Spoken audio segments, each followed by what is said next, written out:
هذه النسخة للاستماع فقط.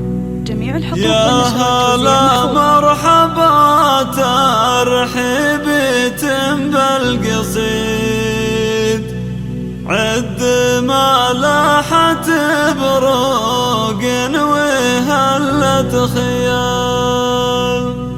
مرحبا بالقريب ويا هلا بالبعيد،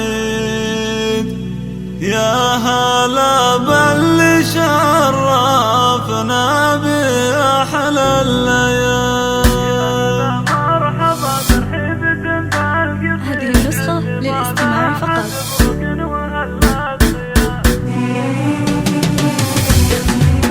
فقط وحصريا على استديو لتنفيذ الفكرة يا هلا مرحبا ترحيبتم بالقصيد، عد ما لاحت برق وهلت خيال. مرحبا بالقريب ويا هلا بالبعيد، يا هلا باللي شرفنا بأحلى الليال. باسم أم فيصل الترحيب واليوم عيد، في تخرج عيالها سحول الرجال. ألف مبروك يا عيالي وقلبي سعيد بالتخرج وتحقيق الصعب والمحال. يا مرحبا ترحيبتم بالقصيد، عد ما لاحت فقط وحصريا على فيكم افخار وماري